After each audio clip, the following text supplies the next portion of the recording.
پر بات کرنا چاہتا ہوں. اگر میں سیلاب تو پوری پاکستان میں خاص کر کے پی کے میں اور سوات میں سب جگہ پر آئی ہوئی ہے، لیکن اگر میں اپنے حلقے کا بات کر دوں تو میرے حلقے کا 80% حصہ چونکہ پہاڑی وادیوں پر متحد ہے، 80% حصہ پہاڑی وادی ہے.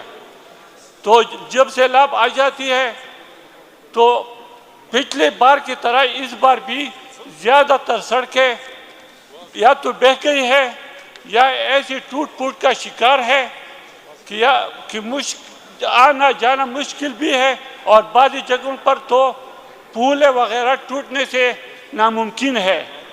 تو بچے اسکول بھی نہیں جا سکتے، اسپتالوں کو مریض کا آنا جانا بھی بہت ہی زیادہ مشکل ہے.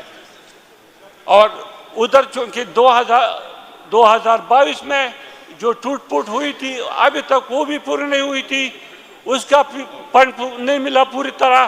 تو ابھی جو نئی سیلاب آئی ہے تو اتنی زیادہ ٹوٹ پھوٹ ہے، اتنی زیادہ ٹوٹ پھوٹ ہو چکے ہیں کہ پورا علاقہ بہت ہی مشکل حالات میں ہے. اس کے ساتھ ساتھ جو واٹر چینل ہے وہ اکثر جگہوں پر بہہ گئی ہے، تو لوگوں کی رہن سہن اور گھروں میں بھی، اور ساتھ ہی ساتھ اکثر مساجد میں پانی بالکل ناپید ہے. تو لوگ بار بار شکایتیں کر دیتے ہیں. تو میں لوکل گورنمنٹ، CNW اور پبلک ہیلتھ ساری سیکرٹریز سے پرزور ڈیمانڈ کر دیتا ہوں کہ ایمرجنسی بنیاد پر ان علاقوں کے لیے فنڈ مختص کی جائے، کیونکہ بہت ہی مشکل حالات ہے. اب میں اپنے علاقے میں جا بھی نہیں سکتا، جاتا ہوں تو لوگ مجھ سے سوال کرتے ہیں تو ادھر علاقے میں فنڈ ہے نہیں. تو اگر ایمرجنسی بنیاد پر فنڈ دیا جائے تو بہت ہی کچھ نہ کچھ حالات بہتر ہو سکیں گے. اس کے علاوہ جو 26 نومبر کو ہمارے بے گناہ لوگ قید ہوئے تھے، 4 مہینے وہ بالکل ناجائز طور پر جیل میں کسی بہت ہی مشکل مصیبتیں گزار کر ناچار ان کو پھر ضمانت مل گئی. لیکن ان کو تنگ کرنے کے لیے ہفتے میں ایک بار تاریخ دے دیتے ہیں، جو ان کے لیے جانا مشکل ہے، کیونکہ اکثر یا تو دیہڑی مار ہے یا مزدور کسان لوگ ہیں، تو بار بار پنجاب میں ان کے لیے جانا مشکل ہے. تو نہ جانے کی وجہ سے ان کی وارنٹ گرفتاری شروع ہو چکی ہے. ابھی 3 دن پہلے پنجاب پولیس کے ساتھ ہمارے لوکل پولیس بھی ان کے ساتھ مل کر پتہ پوچھ کر ان کے گھروں تک پہنچے. خوش قسمتی سے وہ لوگ گھروں میں موجود نہیں تھے تو کوئی گرفتاری تو نہیں ہو سکی، لیکن اس کا کوئی حل نکالنا چاہیے، کیونکہ وہ لوگ تو بار بار ادھر تاریخ میں جا نہیں سکتے. اگر ایک تاریخ پر جائے تو پھر دوسرا ایک ہفتے میں جانا ہو تو بہت مشکل حالات ہے. اس کے بعد اگر میں امن کی بات کر دوں تو ہمارے علاقے میں امن کا بھی روز بروز حالات بگڑتی جاتی ہے. تو ہم نے جو حالات پہلے دیکھے ہیں، ہم کسی طور پر اس حالات کے لیے تیار نہیں ہے، کیونکہ 2008 اور 2007 میں ہمارے علاقے میں جو شدت پسندی تھی، میری اپنی فیملی کی 8 شہادتیں ہوئی ہیں. میں خود بھی اتنا زیادہ ٹارچر ہوا ہوں، جو ہمارے علاقے کے سارے لوگوں کو پتہ ہے. 2 مہینے ان کے ساتھ کڈنیپ ہو کر رہا ہوں. تو اس حالات کے لیے میں نہیں بلکہ ہمارے علاقے کے لوگ بالکل تیار نہیں ہے. تو اس کے لیے بھی کوئی مناسب تجویزیں کر دیں گے. تو جو آپ نے آل پارٹیز کانفرنس کا کیے تو میں اس کی بھرپور تائید کر دیتا ہوں کہ آل پارٹیز کانفرنس بلائی جائے اور اس میں اس کے لیے کوئی حل نکالا جائے. آپ کا بہت بہت شکریہ سر. بہت شکریہ. اجمل خان آپ بات کر لیں، آپ تجویز دے دیں. اجمل خان کا مائک آن کر دیں.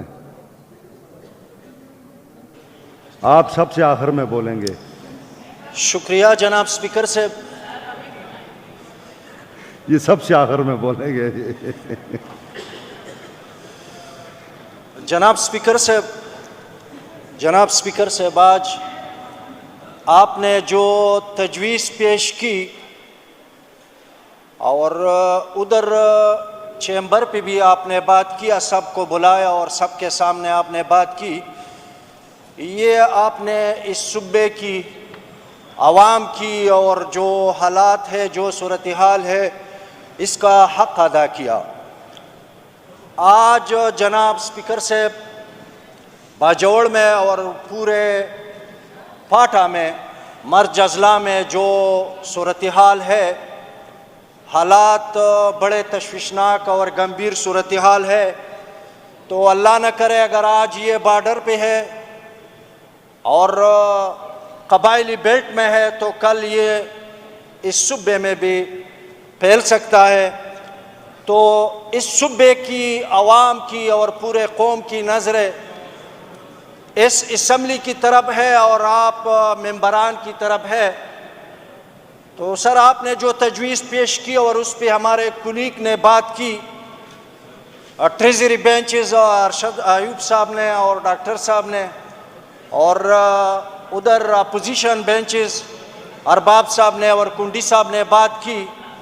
تو سر میں قبائلی ممبر کی حیثیت سے قبائل کی طرف سے بھی یہی تجویز ہے میرا بھی جو آپ نے پیش کیا سر، کہ ایک میٹنگ اس اسمبلی میں بلائے، ایک گرینڈ جرگہ بلائے جس میں تمام سیاسی پارٹیاں ہوں، جس میں قومی مشران ہو اور خاص کر اس میں قبائلی مشران ہو سر، اور وہ بھی اس جرگے میں ہو جس کا گھر اس بارڈر پہ ہے کہ وہ کن حالات سے گزر رہے اور گراؤنڈ پہ کیا ہے اور کیا اس کا حال ہے، اور اس میں اسٹیبلشمنٹ ہو، اس میں کور کمانڈر ہو، اس میں آئی جی ایف سی ہو، آئی جی صاحب ہو، چیف سیکرٹری ہو، جتنے بھی ذمہ داران ہیں اور جتنے بھی اسٹیک ہولڈر ہو اس جرگے میں ہو سر، اور یہ جلد از جلد بلائے اور اس میں سر فیصلے ہو، اور جو فیصلے ہو جاوے وہ امپلیمنٹ ہو اور اس کا implementation who. Thank you sir, شکریہ. ہمایوں خان.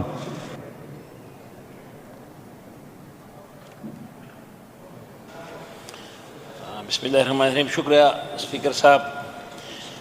یہ باقی باتیں میرے خیال میں بعد میں بھی ہو سکتی ہیں. ہم صرف امن و امان اور اس کے حوالے سے تھوڑی تجاویز دیں گے، اور ہم سب کا شکریہ ادا کرتے ہیں جس نے اس موضوع پہ بات کی اور کچھ تجاویز دی. میرے کچھ تجاویز ہیں، وہ یہ ہے کہ آپ نے چند لوگوں کا ذکر کیا، ہر ایک پارٹی سے ہونی چاہیے، اس میں علماء کرام بھی شامل کر لے، کیونکہ اس خطے میں علماء کرام کا بھی بہت اچھا کردار ہوتا ہے اور لوگ مانتے بھی ہیں، سمجھتے بھی ہیں.